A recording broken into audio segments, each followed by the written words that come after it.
여러분, 요한복음에는 예수님께서 나는 무엇이다, 헬라어로 에고 에임이라고 하는데 나는 무엇이다 라고 하는 말씀이 여러 번 등장하게 됩니다.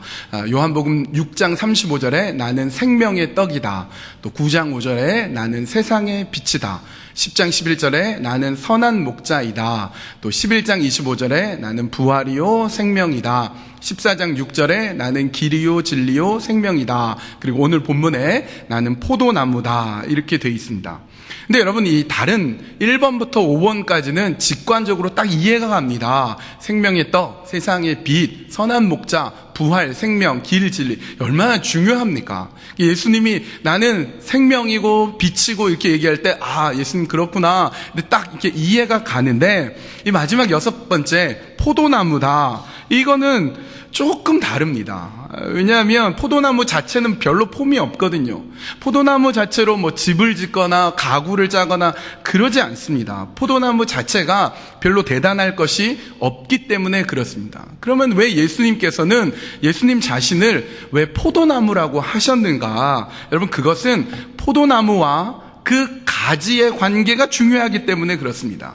포도나무의 가지를 통해서 열매 맺는 것, 포도나무와 그 가지를 통해서 맺히고 싶은 그 열매에 대해서 말씀하고 싶기 때문에 그렇습니다. 그래서 5절에 이렇게 말씀합니다. 나는 포도나무요, 너희는 가지이다. 사람이 내 안에 머물러 있고 내가 그 안에 머물러 있으면 그는 많은 열매를 맺는다. 너희는 나를 떠나서는 아무것도 할 수 없다. 이렇게 말씀하고 있습니다. 그러니까 예수님은 포도나무고, 그 다음에 우리도 뭔가 있는 거예요. 뭐예요? 가지라는 겁니다. 가지. 우리는 가지이기 때문에 예수님 안에 머물러 있는 것이 중요합니다. 여러분, 우리가 예수님 안에 머물러 있으면 어떤 일이 발생하느냐? 오늘은 예수님 안에 머물러 있을 때 5가지 정도 생기는 일 5가지를 생각해 보겠습니다. 첫 번째, 우리가 예수님 안에 머물러 있으면 쓸모 있는 사람이 됩니다. 6절 말씀, 사람이 내 안에 머물러 있지 아니하면 그는 쓸모없는 가지처럼 버림을 받아서 말라버린다. 사람들이 그것을 모아다가 불에 던져서 태워버린다. 여러분, 예수님 안에 머물지 않으면 쓸모없어서 던져지는 겁니다.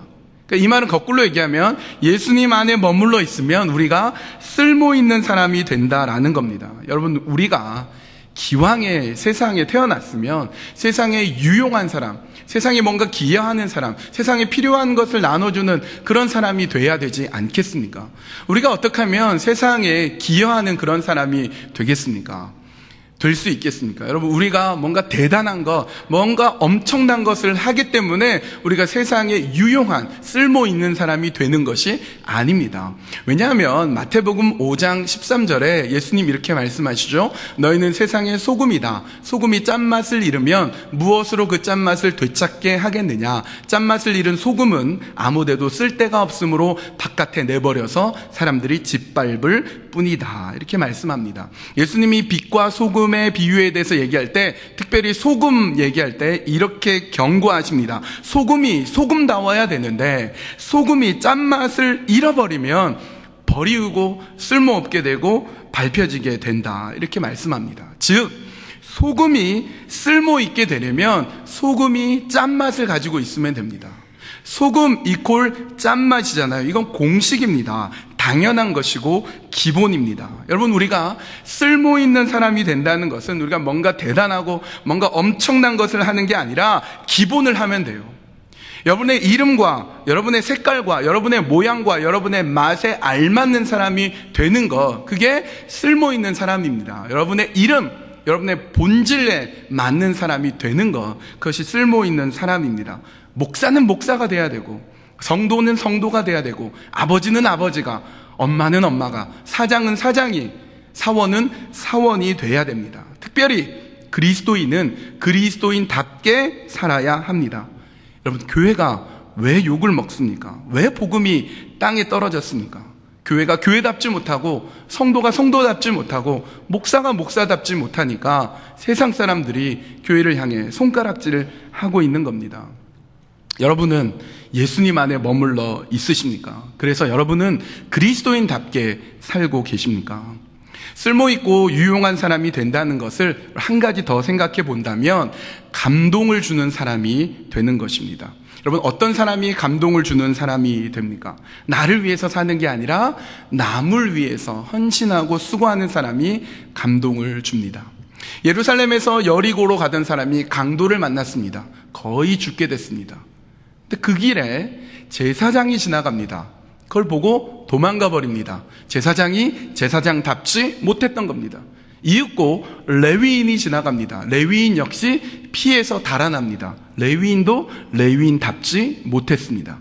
그런데 이윽고 사마리아 사람이 지나갑니다. 그를 불쌍히 여겨서 상처를 싸매주고 자신의 나귀에 실어서 여관으로 데려갑니다. 모든 비용을 다 대줍니다. 여러분, 우리가 이 비유를 들으면서 사마리아 사람을 선한 사마리아 사람이라고 하며 감동을 받는 이유가 무엇입니까? 남을 위해 희생하고 남을 위해 헌신하고 도와주는 사람을 보면 우리가 감동을 받습니다. 여러분, 예수님 안에 머물러 있는 사람은 이처럼 남에게 감동을 주는 사람이 돼야 됩니다. 쓸모 있는 사람이 된다는 것은 남에게 감동을 주는 사람입니다. 그래서 여러분 한번 따라해 볼까요? 감동을 주는 사람이 되자. 아멘. 예수님 안에 머물러 있으면 두 번째로 무엇이든 이루어집니다. 본문 7절은 이렇게 말씀합니다. 너희가 내 안에 머물러 있고 내 말이 너희 안에 머물러 있으면 너희가 무엇을 구하든지 다 그대로 이루어질 것이다. 16절 후반부에서도 이렇게 말씀합니다. 그리하여 너희가 내 이름으로 아버지께 구하는 것은 무엇이든지 다 받게 하려는 것이다. 여러분, 이런 말씀 들으면 너무 신나죠? 내가 구하는 거라면 무엇이든지 다 받을 수 있다. 여러분, 요한복음 14장 14절에도 이와 같은 말씀이 있습니다. 너희가 무엇이든지 내 이름으로 구하면 내가 다 이루어주겠다. 얼마나 신납니까? 내가 구하기만 하면 하나님이 다 이루어주겠다, 다 해주겠다. 근데 여러분, 우리는 이 말씀을 잘 생각해 보아야 됩니다. 무엇을 구할 것이냐 생각해 보셔야 됩니다. 여러분, 저희 집에는 이 아이들이 벌써 많이 커서 큰애는 이번에 고등학교를 들어갔습니다. 예를 들어서 저와 제 아내가 막내를 데리고 어디 출타했다고 생각해 보십시오. 큰아이만 남았습니다. 큰애한테 이렇게 얘기합니다. 얘야, 엄마 아빠가 없는 동안에 밥 잘 챙겨 먹어라. 내가 한남체인 사장님께 말씀을 드렸다. 너가 먹고 싶은 거 무엇이든지 뭐든지 다 먹어도 된다. 나중에 아빠가 출타하고 돌아와서 다 계산할 거다. 이렇게 얘기했다고 해보십시오. 아들이 신이 나죠. 친구들 불러다가 피자에 과자에 과일에 라면에 잔뜩 사서 막 신나게 먹을 수 있습니다. 아버지가 계산해 주니까요. 그런데 여러분, 이 아들이 무엇이든지 다 산다고 다 사도 되고 무엇이든지 다 가져도 되니까 술이나 소주나 담배 이런 거 살 수 있습니까? 살 수 없습니다. 왜요? 아버지가 계산할 거기 때문에 그래요. 물건을 잔뜩 사놓고 계산을 하는데 이거 아버지가 계산할 거예요. 사장님이 아버지가 누군데? 선한목자교회 남성동 목사입니다. 그래? 그래. 너의 아버지가 계산하기로 했어. 그래, 얼마든지 가져가. 그러면서 계산을 하는데 과자 나오고 피자 나오고 그러다가 막걸리 나오고 소주 나오고 담배 나온다. 그럼 어떻게 됩니까? 이 남성동 목사가 자식 잘못 키웠네. 아버지 이름에 먹칠하는 것입니다. 여러분, 예수님의 이름으로 무엇이든지 다 구해도 된다고 할 때 예수님의 이름이기 때문에 무엇이든지 다 구할 수 없습니다. 나의 욕망, 나의 욕심, 악한 것 구할 수 없습니다. 왜? 예수님의 이름으로 구하는 것이기 때문에 그렇습니다. 예수님의 이름에 맞는 것을 우리는 구해야 됩니다. 그러므로 우리가 먼저 구해야 될 것은 마태복음 6장 33절 너희는 먼저 하나님의 나라와 하나님의 의를 구하라. 그리하면 이 모든 것을 너희에게 더하여 주실 것이다. 우리는 무엇을 구해야 됩니까? 하나님의 나라와 그 의를 구해야 됩니다. 그럴 때 하나님께서 내 삶의 모든 것을 채워주십니다. 하나님은 이미 우리가 필요한 것이 무엇인지 아시고 누구보다 먼저 우리가 구하기도 전에 벌써 그것을 채워주시는 분이십니다. 따라서 우리가 예수님의 이름으로 무엇이든지 구한다고 할 때 그것은 하나님의 뜻, 하나님 기뻐하시는 것, 하나님의 나라를 구해야 되는 것입니다. 특별히 우리가 더욱 구해야 될 것은 갈라디아서 5장 22절, 23절입니다. 그러나 성령의 열매는 사랑과 기쁨과 화평과 인내와 친절과 선함과 신실과 온유와 절제입니다. 이런 것들을 막을 법이 없습니다. 무엇을 더욱 구해야 됩니까? 성령의 열매를 더욱 구해야 됩니다. 여러분, 우리가 무언가를 구한다고 할 때 우리는 헛된 욕망과 이생의 자랑과 안목의 정욕, 육신의 정욕을 더 먼저 구하기가 쉽습니다. 그렇게 구하면 어떻게 됩니까? 이생의 자랑거리가 많이 생겨보십시오. 그러면 질투만 받게 되고 내가 교만하게 되기만 합니다. 그러나 성령의 열매를 구하면 이것들을 막을 법이 없다고 주님이 말씀하고 계십니다. 그러므로 여러분, 우리가 무엇을 구해야 됩니까? 하나님 나라와 그의 성령의 열매, 이것을 구해야 되는 것입니다. 한번 따라해 보실까요? 성령의 열매를 구하자. 아멘. 예수님 안에 있는 사람은 성령의 열매를 구합니다. 세 번째로, 예수님 안에 머물게 되면 예수님의 사랑 안에 머물게 됩니다. 9절입니다. 아버지께서 나를 사랑하신 것과 같이 나도 너희를 사랑하였다. 너희는 내 사랑 안에 머물러 있어라. 여러분, 예수님 안에 머문다는 것은 예수님의 사랑 안에 머문다는 것입니다.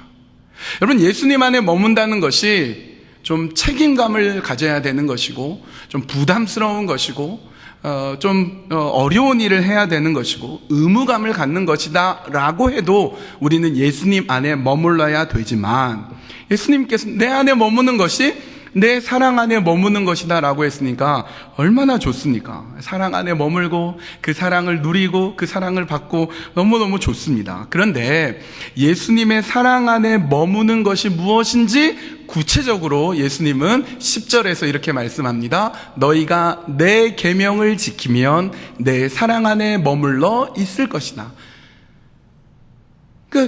예수님 안에 거하면 사랑 안에 거하는 것인데, 그 사랑은 뭐냐? 계명을 지키는 것이다. 사랑 안에 머무는 것은 계명을 지키는 것이다. 이렇게 말씀하니까 다시 마음이 답답해지고 부담스러워지기 시작합니다. 계명, 율례, 규례, 법칙 이런 거 지켜야 된다. 그러면 이게 부담스럽네. 이렇게 생각할 수 있습니다. 그냥 예수님 사랑 안에 머물면서 사랑을 누리고 사랑 가운데 있고 이러면 참 좋은데, 계명을 지켜라. 그러니까 우리가 좀 부담스럽죠. 그러나 여러분, 꼭 그렇지만은 않습니다. 모세오경에 보면 하나님의 명령, 특히 계명에 대해서 아주 자세히 이렇게 나와 있습니다. 그 중에서도 신명기에 가면 하나님 주신 복과 저주에 대한 내용이 아주 자세히 시시콜콜하게 나와 있습니다. 어떻게 하면 복을 받을지, 어떻게 하면 저주를 받는지 쭉 나와 있는 걸 읽다 보면 이거 부담스럽네. 이렇게 내가 할 수 있을까? 그냥 복 받지 말까? 이렇게 생각할 수도 있습니다. 읽다 보면. 마치 그것을 알기라도 하듯이 모세는 신명기 후반부에 이렇게 말씀하고 있습니다. 신명기 30장 10절 11절 당신들이 주 하나님의 말씀을 잘 듣고 이 율법책에 기록된 명령과 규례를 지키고 마음을 다하고 정성을 다하여 주 당신들의 하나님께로 돌아오면 그런 복을 받게 될 것입니다. 오늘 내가 당신들에게 내리는 이 명령은 당신들이 실천하기 어려운 것도 아니고 당신들의 능력이 미치지 못하는 것도 아닙니다 라고 하면서 모세는 무슨 얘기를 하냐면, 이 율례, 율법, 계명을 지키는 것이 저 하늘 끝에 가는 것이고 저 바다 한가운데 가는 그런 게 아니라 여러분이 지금 발 딛고 서 있는 그 현실 속에서, 그 땅 위에서 여러분이 해야 되는 것이기 때문에 할 수 있다.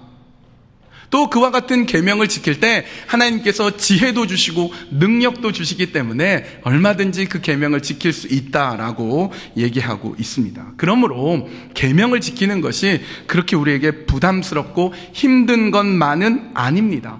더욱이 예수님께서는 이 계명을 지키는 것이 구체적으로 무엇인지 또 이렇게 말씀합니다. 12절에 내 계명은 이것이다. 내가 너희를 사랑한 것과 같이 너희도 서로 사랑하여라. 그러니까 계명을 지키는 게 뭐냐? 서로 사랑하는 거라고 말씀합니다. 서로 사랑하는 거. 여러분, 한번 사랑을 하지 말아 보십시오. 어떻게 되는지 아십니까? 답답해서 미칠 지경이 될 겁니다. 사랑하지 않으면. 여러분, 아무리 좋은 학교, 아무리 최고의 명문 학교를 간다고 해도 내가 사랑할 대상이 없고 나를 사랑해주는 친구가 없고 선생님이, 교수님이 나를 사랑해주지 않고 내가 애정을 쏟을 대상이 없으면요, 그건 지옥이 됩니다. 환경은 별로 안 좋고 별로 안 좋은 학교라고 해도 내가 사랑하는 친구가 있고 나를 사랑해주는 친구가 있고 나를 위해서 또 애쓰고 헌신하는 선생님이 있으면 거기는 천국이 되는 것입니다. 여러분, 선교사님들이 더럽고 냄새나고 가난한 나라에 가서 왜 목숨까지도 내바치며 왜 그렇게 헌신하는 것입니까? 그것이 그렇게 좋기 때문입니까? 환경이 좋아서입니까? 아닙니다. 그 나라에 선교사님이 사랑할 대상이 있기 때문에 그런 겁니다. 내가 사랑할 사람이 있기 때문에 그곳에서 목숨까지도 바쳐가며 헌신하게 되는 것입니다. 여러분, 우리 교회가 최고의 교회가 되려면 어떻게 하면 되는지 아십니까? 여러분이 서로 사랑하면 됩니다. 여러분이 서로 사랑하기만 하면 우리 교회는 최고의 교회가 됩니다. 아무리 시설이 좋고 아무리 에어컨이 빵빵하고 아무리 건물이 최신식 건물에 아무리 교육부가 잘 돼 있다고 해도 여러분의 자녀가 그 교육부에서 사랑받지 못하면, 여러분이 사랑할 대상이 한 명도 없으면 여러분은 교회를 떠나게 되는 것입니다. 그러므로 여러분, 우리가 우리 교회를 정말로 귀한 교회로 만들려면 여러분이 서로 사랑하면 됩니다. 여러분이 서로 아껴주면 됩니다. 여러분이 서로 사랑할 때 그 교회는 세상이 감당할 수 없는 교회가 되는 것입니다. 여러분, 한번 따라해 볼까요? 서로 사랑하자. 아멘. 여러분, 예수님 안에 머무는 것은 예수님의 사랑 안에 머무는 것인데 그것은 서로 사랑하는 것입니다. 네 번째로, 예수님 안에 머무는 것은 예수님 안에 머물러 있으면 기쁨이 넘칩니다. 11절 이렇게 말씀합니다. 내가 너희에게 이러한 말을 한 것은 내 기쁨이 너희 안에 있게 하고 또 너희의 기쁨이 넘치게 하려는 것이다. 여러분, 예수님 안에 있으면 기쁨이 넘친다고 합니다. 여러분, 기쁨이 넘치십니까? 이렇게 자신 없을 줄 알았습니다. 여러분, 기쁨은 어디에서 오는 것입니까? 우리는 흔히 기쁨을 무언가 소유하는 데서 온다고 생각합니다. 작은 차보다는 큰 차가, 작은 집보다는 큰 집을 소유하고 있을 때 더 기쁘다고 생각합니다. 그래서 많이 소유하고 많이 누리면 기쁘다고 생각합니다. 여러분, 지금 많이 누리고 많이 가지고 계십니까? 아마 대부분 그러지 못할 것입니다. 여러분 가운데 정말 많이 갖고 많이 소유하고 있어도 누군가가 필요한 게 뭐냐 물어보면 또 필요한 리스트를 막 작성해서 달라고 얘기할 것입니다. 따라서 여러분, 이 말은 내가 뭔가 가지고 있기 때문에 만족하고 기쁜 것이 아니라 뭔가 없기 때문에, 즉 결핍되어 있기 때문에 우리가 성장하고 우리가 성숙하고 우리가 자라나게 된다는 것입니다. 기쁨은 결핍에서부터 옵니다. 여러분이 마켓에 갈 때 배가 고픈 상태에서 가면 생각보다 물건을 많이 사게 됩니다. 근데 밥을 배불리 먹고 가면 비교적 적게 사는 경향이 있습니다. 배가 고픈 상태, 허기진 상태에서 가면 그와 관련된 자극에 민감하게 되기 때문에 그렇습니다. 그래서 배가 고파서 시장에 가면 여러분이 평소에 좋아하지 않는 반찬을 잔뜩 사옵니다. 그래서 나중에 후회하게 되는 거죠. 그래서 저는 반드시 시장 가기 전에 배부르게 하고 밥을 잔뜩 먹고 가서 비교적 덜 사도록 이렇게 하게 합니다. 왜냐하면 여러분, 결핍이 욕망을 불러오기 때문에 그렇습니다.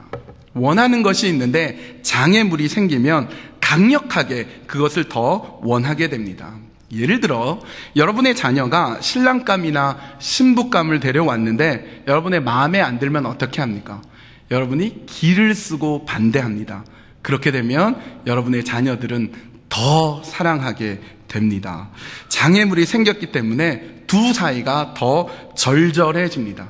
그들의 사랑에 불을 붙이는 방법은 여러분이 이 한마디 하면 됩니다. 내 눈에 흙이 들어가기 전에 절대 이 결혼은 안 돼. 그러면 어떻게든 결혼하려고 하고 어떻게든 이 사랑이 너무 아름답고 너무 귀하다고 생각합니다. 왜? 장애물, 방해물을 만났기 때문에 이것은 소중한 사랑이 되어버립니다.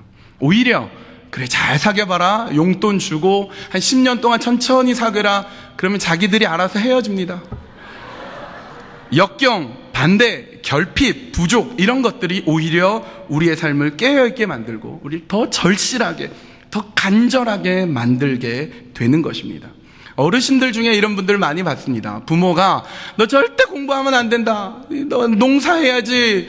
소는 누가 키우냐 막 그러면 거기에서 박사가 나옵니다. 숨어서 공부하고 화장실에서 공부하면서 그러면서 성공을 해냅니다. 왜요? 결핍이 절실함을 갖고 오기 때문에 그렇습니다. 근데 요새 아이들은 부모가 모든 환경을 다 조성해 줍니다. 공부면 공부, 또 먹을 거면 먹을 거, 필요한 거 다 해줍니다. 그러면서 게임만 하지 마라. 그러면 아이는 게임만 합니다. 여러분, 인생에 필요한 것이 무엇입니까? 진짜 기쁨이 어디에서 옵니까? 결핍에서 옵니다. 실패해보고 반항해보고 사고쳐보고 그래도 부모인 우리가 믿어주고 기다려주면 그 자녀는 반드시 돌아오게 되어 있습니다. 여러분, 신앙도 마찬가지입니다. 교회 나온 지 얼마 안 된 분이 교회가 뭔지 알겠습니까? 신앙이 뭔지 어떻게 알겠습니까? 그래서 많이 서툴고 어려운데 그런 사람 보면서 여러분 이렇게 얘기하면 안 됩니다. 아, 이번에 온 새 가족은 말이지 예배도 맨날 듣고 기도할 줄도 모르고 목사님 보고 아저씨라고 하고 안 되겠어. 이렇게 얘기하면 안 됩니다. 기다려주고 참아주고 가르쳐주고 인내해주는 것입니다. 이게 교회죠. 이게 교회. 다 성숙한 사람이, 모든 것 다 갖춘 사람이, 예수님 사촌동생 같은 사람이 다 교회에 오면 얼마나 재미가 없겠습니까? 미숙하고 잘 못하고 그럴 때 또 기다려주고 또 참아주는 거, 그게 교회 아니겠습니까? 여러분, 빌립보서는 기쁨의 서신이라고 하는데 빌립보서가 기쁨의 서신이 된 이유는 무엇입니까? 빌립보라는 교회가 모든 환경이 잘 갖추어졌기 때문입니까? 바울이 지금 너무 상황과 형편이 좋아서 너무 기뻐서 막 기쁨의 서신으로 빌립보 편지를 쓰고 있습니까? 그렇지 않습니다. 지금 바울은 감옥에 갇혀있는 상황입니다. 감옥에 갇혀있으면서 빌립보 교회의 형편을 들어보니까 가관입니다. 서로 싸우고 서로 질투하고, 마침 바울이 감옥에 있는 그 상황에서 내가 바울보다 더 인기 얻어봐야지, 내가 바울보다 더 잘해야지, 그러면서 서로 경쟁하고 있습니다. 기쁠 게 뭐가 있습니까? 근데 바울은 기쁘다고 합니다. 내 이름은 땅에 떨어져도 예수 그리스도의 이름만 전해줄 수 있으면 나는 기쁘다. 그래서 빌립보서 1장 18절에 이렇게 말씀합니다. 그렇지만 어떻습니까? 거짓된 마음으로 하든지 참된 마음으로 하든지 어떤 식으로 하든지 결국 그리스도가 전해지는 것입니다. 나는 그것을 기뻐합니다. 앞으로도 또한 기뻐할 것입니다. 여러분, 상황과 형편이 좋아서 기쁜 것이 아닙니다. 기도응답이 척척척 되고 사업은 대박 나고 자녀들은 공부했다 하면 그냥 명문대 가고, 그래서 기쁜 게 아닙니다. 좋을 수는 있겠죠. 그러나 정말 기쁨은 여러 가지 상황과 형편이 어려움에도 불구하고, 여러분의 사업이 힘듦에도 불구하고, 여러분의 자녀가 말썽을 피움에도 불구하고 예수님이 나를 붙잡고 계시고 내가 그 예수님의 사랑을 붙들고 있고 내가 예수님 안에서 떠나지 않기 때문에 기쁨이 넘치는 것입니다. 오늘도 그 사랑 때문에 우리는 기쁜 것입니다. 한번 따라해 볼까요? 진짜 기쁨을 맛보자. 아멘. 예수님 안에 머물면 우리는 진짜 기쁨을 맛보는 것입니다. 다섯 번째로, 예수님 안에 머물러 있으면 우리는 예수님의 친구가 됩니다. 15절입니다. 이제부터는 내가 너희를 종이라고 부르지 않겠다. 종은 그의 주인이 무엇을 하는지를 알지 못한다. 나는 너희를 친구라고 불렀다. 여러분, 놀랍지 않습니까? 우리가 예수님 안에 머물러 있으면 예수님이 우리를 친구라고 말씀해 준다고 합니다. 함석헌 선생이 쓴 시 중에 그 사람을 가졌는가라는 시는 이렇게 되어 있습니다. 한번 들어보십시오. 그 사람을 가졌는가. 맘말리 길 나서는 길, 처자를 내맡기고 맘 놓고 갈 만한 사람, 그 사람을 그대는 가졌는가. 온 세상이 다 나를 버려 마음이 외로울 때도 저 마음이야 하고 믿어지는 그 사람을 그대는 가졌는가. 탔던 배 꺼지는 순간 구명대 서로 사양하며 너만은 살아다오 할 그 사람을 그대는 가졌는가. 불의의 사형장에서 다 죽여도 너희 세상 빛을 위해 저만은 살려두거라 일러줄 그 사람을 그대는 가졌는가? 잊지 못할 이 세상을 놓고 떠나려 할 때 저 하나 있으니 하며 빙긋이 눈을 감을 그 사람을 그대는 가졌는가? 온 세상의 찬성보다도 아니 하고 가만히 머리 흔들 그 한 얼굴 생각에 알뜰한 유혹을 물리치게 되는 그 사람을 그대는 가졌는가? 함석헌 선생이 쓴 이 시의 그 사람은 누구를 말하는 거겠습니까? 친구죠, 친구. 여러분에게 이런 친구가 있으십니까? 친구하면 떠오르는 것이 무엇입니까? 믿을 수 있고 이해해주고 나를 먼저 생각해주고 그 어깨에 기댈 수 있는 사람, 그게 친구인 것입니다. 여러분, 이런 좋은 친구가 있으십니까? 이런 좋은 친구가 있으면 얼마나 좋겠습니까? 그런데 그 친구 중에서도 가장 좋은 친구는 요한복음 15장 15절에 예수님이 이렇게 말씀하십니다. 사람이 자기 친구를 위하여 자기 목숨을 내놓는 것보다 더 큰 사랑은 없다. 여러분, 친구 중에 여러분을 위해 목숨을 내놓는 그런 친구가 있으십니까? 여러분에게 그런 친구가 있습니다. 그게 누구입니까? 예수님이에요. 예수님. 예수님이 여러분에게 말씀합니다. 내가 너의 친구가 돼줄게. 내가 너를 위해서 내 목숨까지도 내줄게. 세상 모든 사람들이 너를 다 외면하고 다 떠나버려도 내가 너의 친구 돼줄게. 내가 너를 위해 십자가에 못 박혔고 내가 너를 위해 모든 것 다 쏟아주지 않았니? 내가 친구 돼줄게. 내가 친구 돼줄게. 우리가 예수님 안에 머물러 있으면 예수님이 우리의 친구가 되어 주십니다. 한번 따라해 볼까요? 예수님이 나의 친구이다. 아멘. 여러분의 가족, 사랑하는 사람 사이에서도 여러분 좋은 친구가 되었으면 합니다. 우리 교회가, 성도가 또 선배가 후배 사이에, 먼저 믿은 사람과 나중에 믿은 사람 사이에 좋은 친구가 되었으면 좋겠습니다. 여러분, 좋은 친구가 되려면 어떻게 해야 되겠습니까? 너무 가까이 심어놓은 두 나무는 잘 자라지 못한다고 합니다. 서로의 그늘 때문에 그렇습니다. 그 사이에 어떤 풀들도 잘 자라지 못한다고 하죠. 숲이 되려면 나무들이 빼곡하게 있는 것이 중요한 것이 아니라 어느 정도 사이가, 어느 정도 공간이 있어야 됩니다. 새들이 깃들 수 있어야 되고 공기가 스며들 수 있어야 되고 햇빛이 그 안에 들어올 수 있어야 비로소 숲이 됩니다.